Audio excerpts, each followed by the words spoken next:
Hi, welcome back. So we're in Chapter 6, Prediction by RCC, at the outline of prediction by regression.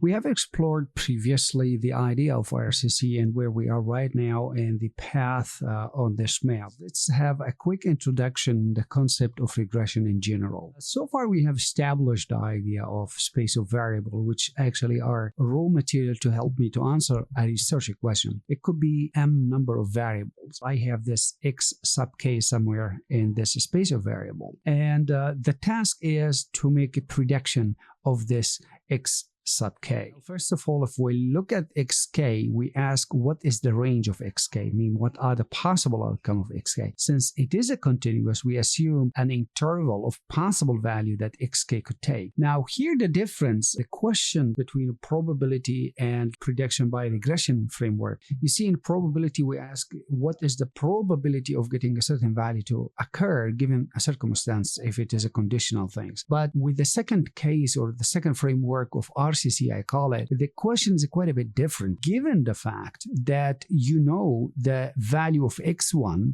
x2, xk minus 1 here, and then xk plus 1 and carry on all the way to xm. Could you tell me what is the expected value of xk2? Now, when we say two-dimension, what do I mean? Where y here or what I want to predict. And x is going to be representative of this vector of all other variables. Now, if you know the value of x is like this, could you predict what the value of y would look like? Y is equal some alpha 0, for example, plus alpha 1 x1, right? Now, this is an equation, and we said this can be represented as f of x instead of y. We're going to actually draw a picture graphically presented between these two variables of x and y. What is the value of y, knowing that we know the value of x is equal to some value of x? We're asking about the relation here between the x and actually the y. If I capture this relation, if I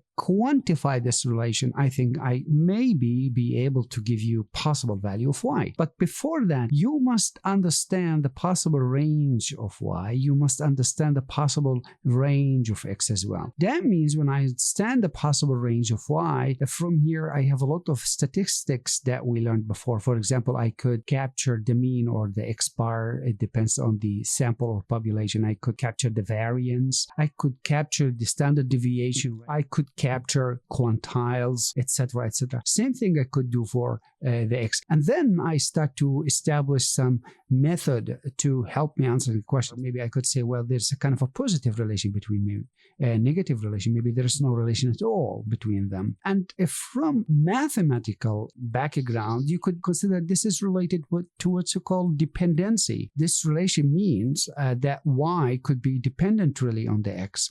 In other words, to say knowing x, it can really tell me what kind of y I'm dealing with.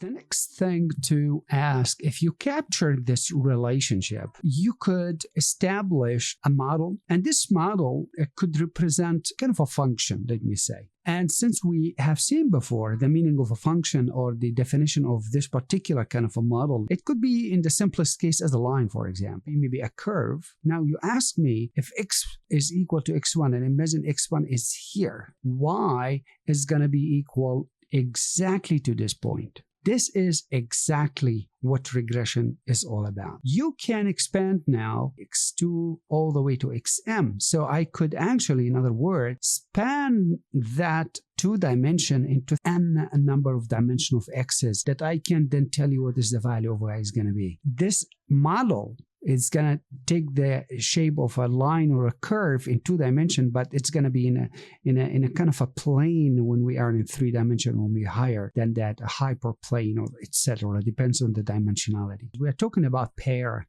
of x and y, right?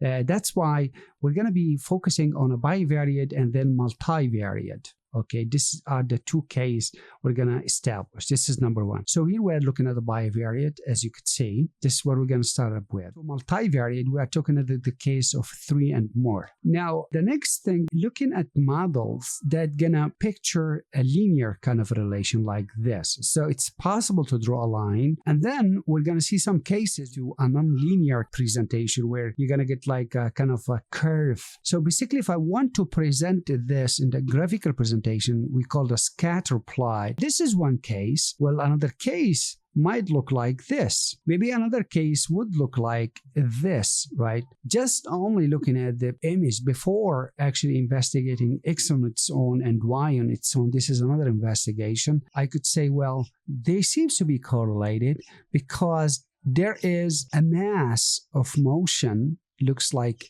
this, and it seems to be kind of positive maybe, because when the value of X goes up, actually the value of Y also goes up. The same thing can be interpreted in this graph, same again, but at this time I could see kind of a maybe negative. And finally, when I have this kind of a sphere variable, it seems really X and Y not related at all. If I established a line, pass it through this mass, right? This is my model. It seems to be very much close to every point inside that mass. But in this case, you could see, seems to be hard to fit in that straight line. That's why we need a kind of a curve. This is the case of a linear model. This is the case of a non-linear model. Both of them discussing a bivariate kind of a prediction model based on X and Y alone. Let's assume the situation of having two variables, X and Y.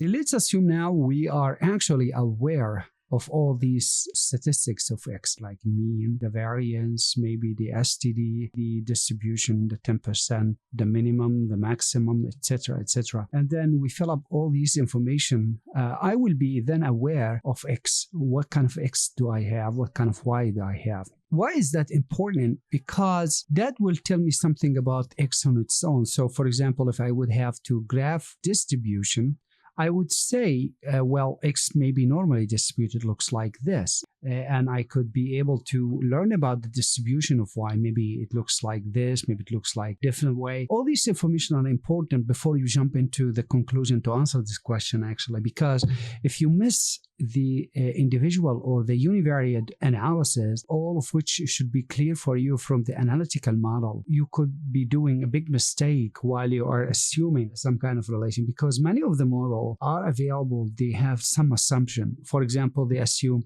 a normality of the variable. Assume that you have gone through all the univariate analysis and you have your analytical model in place. It is the time where you're gonna go ahead and start graphing actually the X and the Y. So you get some point looks like this. How to establish a relationship? So we need a kind of a quantifying principle to answer the question of relationship. You learn about something called a covariance and something called a correlation. Now, these are two different measures of relationship between two variables, whereby the covariance give you a quantity, a value, right? And this value can be interpolated, but the problem with this value, I mean the covariance value, it could be a very large number, it could be a very small number. And that's why the correlation comes into play to kind of standardize this value between -1 and 1 interval. In other words, to say, as we discussed earlier, a negative relation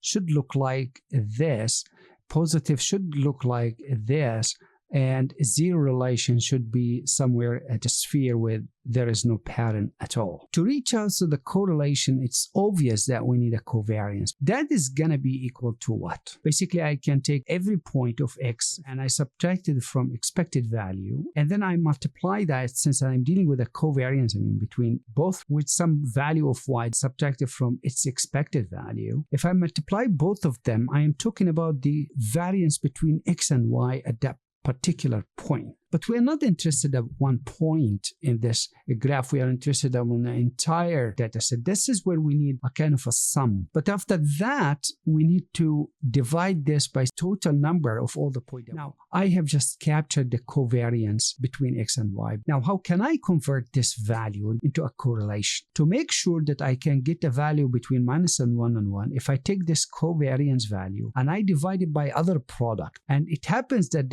this product is going to be the standard deviation for X and Y. This quantity is going to be somewhere between -1 and 1 for sure. For example, by getting a value of this correlation, maybe in a positive form and quite a bit close to 1, it means a very strong relation. I can design a line, right, that passes through this point, and I can be sure that this line is a very good predictive. Or if this correlation happens to be somewhere negative value here, I could again design a line, looks like this, and it's going to be the same thing. Telling me the value of x, I tell you the value of y. And this line actually can be my model. What kind of function that represent the line? X, for example, you could say, which is equal to y, is equal to some alpha 0 plus alpha 1 x. What is the value of this alpha 0? It represents the intercept of the y. And then what's the slope of this line? More intuitively, this line could have been like this, or maybe like this, and so on. So there's many ways to draw the line, the same line I'm talking about. And every one of these lines would have a different alpha 0 and alpha 1. Isn't that true? So our approach is going to be actually starting first with the simple linear regression, and then we're going to move to the multi-linear regression. So it's